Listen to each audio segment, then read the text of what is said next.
અને વિનંતી છે ચાંદને સિતારાઓ તમને, વિનંતી છે ચાંદને સિતારાઓ તમને, કે પ્રકાશ દઈને પ્રગટજો પણ જગતને ઘોર અંધકાર કદી કરશો નહીં.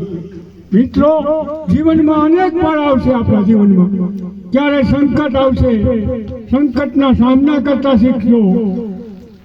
ક્યારેક આપણે મુસીબત આવે અને મુશ્કેલ જિંદગી એની તો મજા છે દોસ્તો, મુશ્કેલ જિંદગી એની તો મજા છે, પણ જીગરના જામને જળવાય તો ઘણું છે, અને બે ચાર કામ પણ જિંદગીમાં સારા બને તો ઘણું છે. અને લવલેશ કે મોતનો ડર મુજને નહીં સતાવે, આ મોતનો ડર મુજને નહીં સતાવે, પણ ઇજ્જત ઘણું કપન ઓઢીને મરાય તો ઘણું છે. મિત્રો, આ જીવનની માલિકોટ આપણું જીવન છે, એની માલિકોટ અમૂલ્યમાં અમૂલ્ય જો કોઈ વસ્તુ હોય તો ઇજ્જત છે. એટલે આપણા શાયરે કહ્યું છે કે મુશ્કેલ જિંદગી એની જ મજા છે, પણ જીગરની જામને જળવાય તો ઘણું છે, અને બે ચાર કામ પણ સારા બને તો ઘણું છે. અને પછી કે મોતનો ડર મુજને નહીં સતાવે, પણ મને ઇજ્જતનું કફન ઓઢીને મરાય તો ઘણું છે. એટલે આપણા શાયરે આ શબ્દની શાયરી બનાવી છે.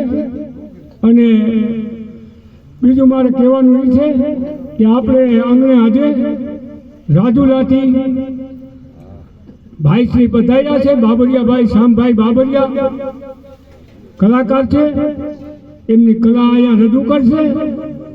પણ શામભાઈ બાબરિયાની હું તમને ઓળખાણ આપી દઉં કે એક સીધો અને સરળ માણસ છે, થોડોક મુસીબતથી ઘેરાઈ ગયેલ છે. એના નાના નાના બે બાળકો છે, અને એ બાળકોને લોહીની તકલીફ છે. મિત્રો, એ લોહીની તકલીફ એવી છે કે એને લોહી ચડાવવું પડે, એને લોહી ચડાવવું પડે છે. એટલા માટે એને ચારી બાજુથી ઘેરાઈ ગયેલ છે. અને આજ આપણા મામાના આંગણે, ધોળાના આંગણે આવેલ છે. તો ભૂલની પાંખડી પણ કરવી આપણી ફરજ છે. હું એમ નથી કહેતો કે તમે આટલા લખાવજો, આટલા લખાવજો, પણ હું એમ કહું છું કે ફૂલ નહીં તો ફૂલની પાંખડી પણ આપણે આપી. અને આપણા કવિ કાગે કીધું છે ને કે તારા આંગણિયા પૂછીને જે કોઈ આવે રે આવકારો મીઠો આપજે. કેમ તમે આવ્યા છો એમ ન કહેજે, એને ધીરે રે ધીરે તું બોલવા દેજે. આપણે આંગણે આવ્યા છે તેની વાત આપણે સાંભળી, એની વાત સાંભળી તું આડાવડું ન જોજે, એને ડોકું રે હલાવી તું હોકારો દેજે.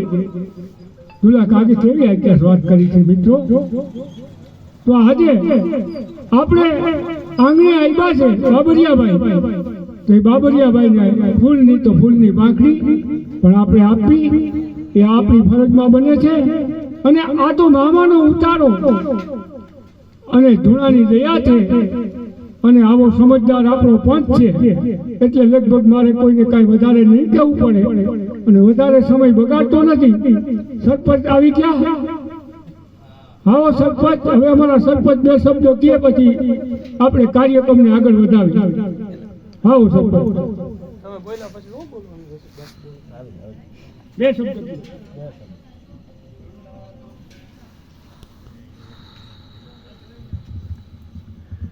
પેલા તો આપણે જો અહીંયા એક મંચ પર ભેગા થયા છે ત્યારે મામાદેવની એક જોરદાર જે બોલાવી અને આપણે આગળ વધીએ. બોલો કોઈ મામાદેવની. અહીંયા સૌ પ્રથમ મામાદેવનો જે ઉતારો આજે લગભગ મારી સમણ મુજબમાં આશરે લગભગ રશીદ બાબુ 25 વર્ષની, 24 થી 25 વર્ષ,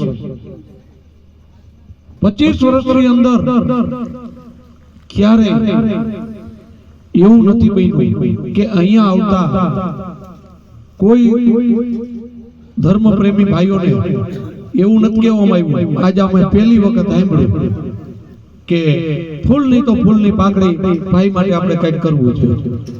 મારા કરતા તો તમે વધારે, હું તો સુરત હતો, ભલે અમારે અવારનવાર ગામ હોય આવતા હોય, પણ ક્યારે રશીદ બાબુ રશીદભાઈ થી કોઈ દી એવું નહીં કીધું હોય કે ભાઈ અમને અહીંયા 5 રૂપિયાની જરૂર છે ને આપો. ક્યારેય નહીં બન્યું હોય. આ 25 વર્ષની અંદર હું તમને રેકોર્ડ સાથે કહું. પછી મારા જેવો કોઈ આનંદ આવે, આપણે હાથે કોઈ નાસ્તા પાણી પ્રોગ્રામો રાખીએ, કોઈ સત્સંગ બીજું હાથે, તો એમાં કઈ ઓલું નહીં. બીજું કે અહીંયા આવતી વ્યક્તિ જે વડીલો હોય ને, હું તો કહું કે કદાચ તમારા કોઈ બાળકો આવતા છે ભાઈ જેવા યુવાનો જો, તો કોઈ દી શંકા કુશંકા ન રાખતા કે આ વિસ્તારની અંદર પણ એમનામાં જે આપણે સમાજને બરબાદ કરીએ છીએ ને ડૂબાડી છીએ એવી ટેવ નહીં પડે. દારૂ, જુગાર કે કોઈ પરસ્ત્રી બેન, એના માટેની આ યુવાનોને અહીં પ્રેરણા મળશે. હા, હું તમને એક દિલથી કહું છું કે કોઈ યુવાન એવી રીતમાં આવી ગયો હોય છે ભૂલચૂકથી મિત્ર સર્કલમાં, તો અહીં એને સ્થાન નહીં મળે.